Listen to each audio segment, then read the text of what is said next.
যতবার আমার জীবনের আলো নেব ততবার জ্বলে উঠবে। তোর এক বছরের প্রিয়াঙ্কা। দেখ আমি হ্যালো এভরিওয়ান, গুড মর্নিং। কেমন আছো সবাই? আমি তো খুব ভালো আছি। আর বহুদিন মানে বিগত প্রায় কয়েক মাস বাদে আমি আবার ভিডিও নিয়ে এসেছি।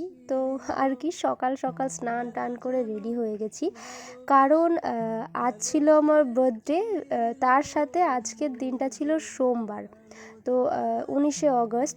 তো সোমবার মানেই বাবার পুজো তো করতেই হবে। এমনিতেই আমি প্রতি সোমবার পুজো দিই, তারপরে আবার যেখানে বার্থডের দিনটা পড়েছে সোমবার সেখানে তার কোনো কথাই নেই, কি বলো, পুজো তো দিতে হবে। তো ওই জন্য পুজোটা দিতে আগে চলে এসেছি আমি।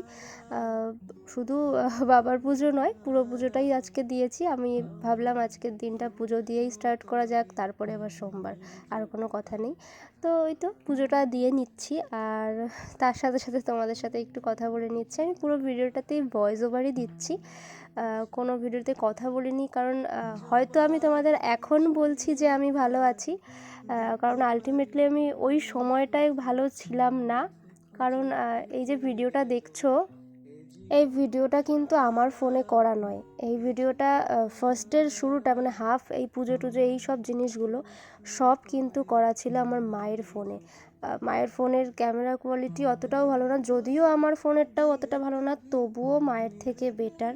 তার কারণ হলো কাল রাতেই মানে যে আমার বার্থডের দিন তার আগের দিন রাতেই আমার ফোনটা হয়ে যায় নষ্ট। তো আমার মনটা তো ভীষণই খারাপ হয়ে যায়, রাত 12টার আগেই আমার ফোনটা খারাপ হয়ে যায়। এতটাই প্রবলেম হয়ে যায়, ফোনে কোনো কাজ হয় না। তো যার ফলে আমি সকাল সকাল ফোনটা আগে সারাতে দিয়ে এসেছিলাম। তো এখন চলো যাব নিতে, তার আগে দেখাই আমার মা কিন্তু রান্না বান্না সব স্টার্ট করে দিয়েছে। দুপুরের জন্য ওয়েট করো যে কি মেনু হচ্ছে। তো চলো আগে ফোনটা নিয়ে আসি। এই যে ফোনটা আমি নিয়ে এসেছি। আমার ফোনটা এখন ঠিক আছে, আর ঠিক আছে দেখে আমি তো অনেক বেশি শান্তি পেয়েছি বলা যায়, কারণ ফোন বুঝতেই পারছো। আর এই যে রাখিগুলো দেখছো, আজ কিন্তু রাখিও ছিল। সো রাখি তো পরাতেই হবে, রাখির দিনে আমার বার্থডে পড়েছে, তো আমার ভাইকে দিয়ে আমি স্টার্ট করলাম রাখি পরানোটা।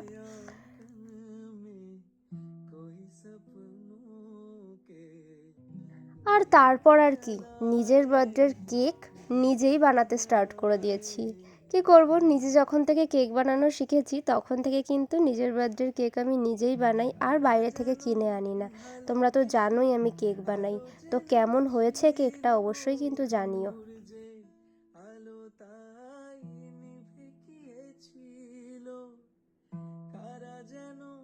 ভালোবেসে আলো জ্বেলেছিল, সূর্যের আলো তাই নিভে গিয়েছিল, নিজের ছায়ার পিছে ঘুরে ঘুরে মরি মিছে, একদিন চেয়ে দেখি। এই যে বসে গেছি এখানে খেতে, আমার মা তো একদম থালা সাজিয়ে দিয়েছে। মানে সত্যি বাবা মাকে থ্যাংক ইউ বলতে হয় যে এতটা করে বাবা এত কিছু এনে দিয়েছে, আর মা সবটা ধরে আমার পছন্দের খাবারগুলো সব বানিয়েছে। এখানে ভাত আছে, শাক ভাজা, ইলিশ মাছ ভাজা, পটল ভাজা, কুমড়ো ভাজা, আলু ভাজা, পাঁপড় ভাজা, এদিকে কাঁকরোল ভাজা, ডাল, ইলিশ মাছ ভাপা, খাসির মাংস, চাটনি, মিষ্টি, পায়েস, মানে কি নেই, এতটা শেষ করাও হয়তো অসম্ভব। তো এখানে রয়েছে এই যে সংগ্রাম এসেছিল, পায়েল সংগ্রামকে রাখি পরাচ্ছিল। অ্যাকচুয়ালি এবার বার্থডেটা আমার খুব একটা বেশি মনটা ভালো ছিল না, কারণ আমি এবার কাউকে বার্থডেতে বলিনি। প্রতিবার আমার ভাই বোনরা সবাই আসে, বাড়ির লোকজন সবাই আসে, বাট এবার আমি কাউকেই বলিনি। ইভেন পায়েল, এই যে আমার বোন, এটা জেঠুর মেয়ে, তো ওকেও বলা হয়নি। বাট এই যে ইনি ফুলুরানি আমাকে সারপ্রাইজ দিতে এসে গেছিলো, আমি এত মজা পেয়েছিলাম কি বলবো। ওরা দুজন এসেছিলো বলে তাও সন্ধ্যাটা ভালো গেছিলো। আর পায়েল এসেছিলো রাখি পরাতে, আর ফুলুরানি আমায় সারপ্রাইজ দিতে। তো এই তো আমাদের ছোটোবেলার থেকে যখন ভাই জন্মায়নি তখন কিন্তু আমরা বোনরাই বোনদেরকে রাখি পরাতাম। তো তাই জন্য আমরা এখনও সেই রীতিটা কিন্তু চালু রেখেছি, আমরা কিন্তু বোনদেরকে এখনও রাখি পরাই।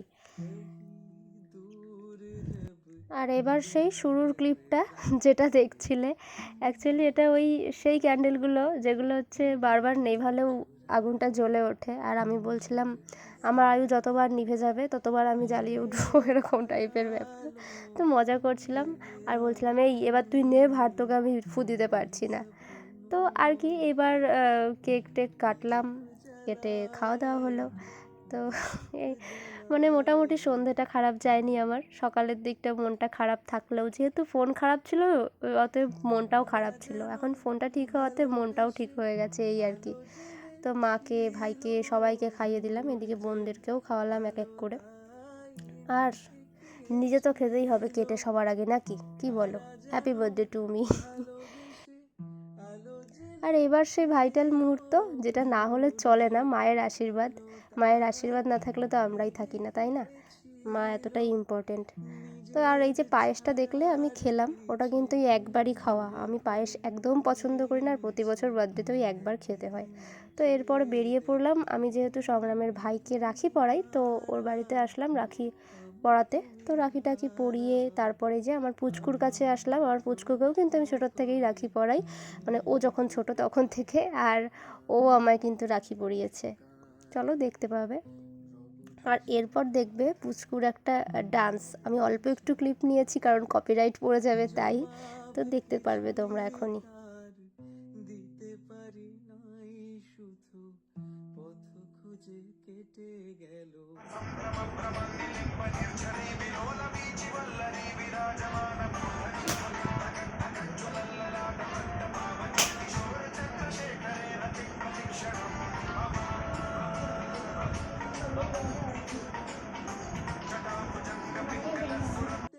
এরপর তো পুচকু আমার বাবাকেও রাখি পরালো, যেহেতু দাদা হয় মানে দাদু, সো পরিয়েছে।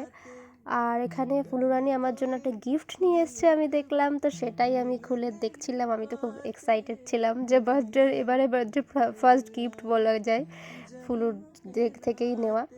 তো গিফটটা তো আমার ভীষণ ভীষণ পছন্দ হয়েছে। Thank you ফুলুরানি।